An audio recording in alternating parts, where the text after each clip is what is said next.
For F1 drivers, racing is more than driving a car. It involves the voice of the fans on and off the track, and this voice can either be pleasant to the ears, He's on pole by 4/100ths of a second, and Melbourne is going wild. It's like Australia's won the Ashes again. or sometimes ego-bruising.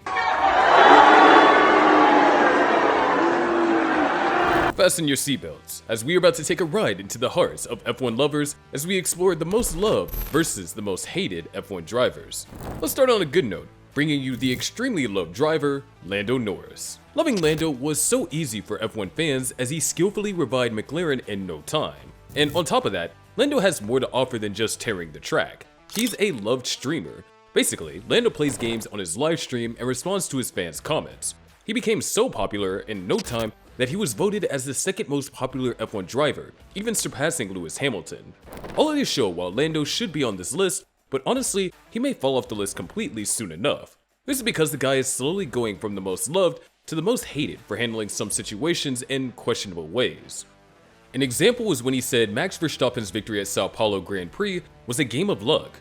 No doubt, Max delivered a mighty performance at the Brazilian GP after he started the race from P17 and won with 19 seconds to spare, but the same can't be said for Lando, who had a disastrous outing. A frustrated Lando then said he hates everyone when he's on the track, including Max, who is known as his pal. This and other reasons have contributed to why there may be a shift in mindset of people towards him, but if there's a driver that has never been loved, it's Nikita Mazepin. This is because as soon as he arrived in F1, he became a controversial figure. First off, his time in sport came largely as a result of his father's company supporting Haas, but that's not the exact part that got him on the hate list. You see, within the first few races of the season, almost half of the F1 grid drivers had criticized Nikita's driving on team radio. Clearly, that was a bad business for Haas, so in no time, he was removed from the team and at the same time added to a European Union sanctions list due to his father's ties with Russian President Vladimir Putin. According to the EU, Nikita's father, Dmitry Mazepin's business, was providing significant revenue to the Russian government for Ukraine's invasion. In my opinion, his father's deed was only a nail in the coffin. This is because Haas struggled in the 2021 season, with Nikita frequently lagging behind compared to his teammate Mick Schumacher.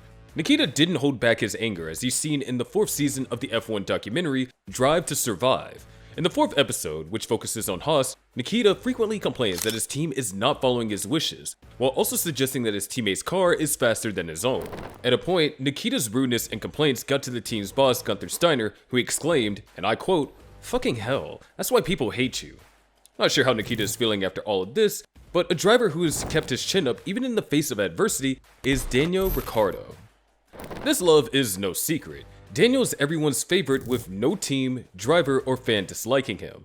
It's just surprising how much support and love is being poured on Daniel, even with his career shifts and decisions that left even teams like Red Bull in jeopardy. But even with all this, he's only been loved. So what makes the Honey Badger everyone's fave? Probably his friendly and cheerful behavior, or maybe his attitude to the sports that has earned him the Honey Badger nickname. Daniel is loved by fans, his peers, and even other celebrities. One of his celebrity fans is Ellen DeGeneres, who tweeted, "I didn't know how much I love Formula 1 until I started watching #Drive to Survive. Now I can't get enough of it or at Daniel Ricciardo." Seems everyone loves success, but not in F1. The next driver is successful, yet considered a villain of the sport. Michael Schumacher. Yeah, you already know that Schumacher is regarded by many as the most successful driver, but at the same time, he is not many people's favorite. How so? Probably his questionable sportsmanship.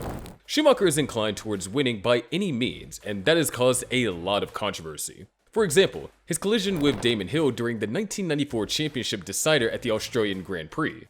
Another moment was in 1997 when he was disqualified for trying the same with Jacques Villeneuve, and also the unscheduled parking of his car at the end of the 2006 Monaco GP while trying to prevent Fernando Alonso from bettering his lap time. These are moments registered in the minds of many fans, and so whenever his face pops up on the screen, they remember his mistakes and their hatred for him. But there is a difference in the case of Sebastian Vettel. Now, if you know Sebastian at the same time he was ending his career, then you would have thought that he was the most loved F1 driver in history, judging from people's reaction to his retirement announcement. However, Sebastian was one of the most hated drivers, who eventually and shockingly became extremely loved. In so many seasons, Sebastian was booed on different occasions, but before then, he had attracted people to himself with his scintillating speed. However, this outstanding performance was soon blighted by mistakes that earned him the Crash Kid tag. The first mistake was against his teammate when he tangled with Mark Webber in Turkey, but people only got furious after his second crash with Jenson Button at Spa. By this point, many top drivers had turned their backs against him for his crashes. In 2013, he managed to leave the Crash Kid tag and was now a 3-time world champion. But it was not until 2015, after he joined Ferrari, that fans changed their perception of him. The same year, he won the F1 Malaysian GP and received an applause from fans. From that point onward, fans' love for him grew with every race, and when he announced his retirement, fans were not happy about it. If you felt the same way, then you can stay hopeful, as Sebastian is currently considering returning in the 2025 season. The last hated driver on the list is Esteban Ocon. Although he was never the most loved, he was not hated until his incident with Pierre Gasly in Monaco. In case you didn't know, Esteban and Pierre were good friends who mostly raced together for fun. But during the Bridgestone Cup in 2009, Gasly challenged Esteban for third and a podium finish when the pair collided. Eventually, Gasly clinched third at the checkered flag, which angered Esteban. Gasly revealed that Esteban since then didn't want to continue the friendship with him despite how much he tried. This made fans unhappy with him, and he constantly got booed everywhere he went. It became worse when Gasly and Esteban clashed again on a track in Monaco. Esteban attempted to overtake Gasly recklessly at Portia, which made Esteban's boss speak about his behavior being unacceptable. The hatred for Esteban became louder to the point that F1 had to intervene when he was booed in Barcelona by presenting caution text on the screens.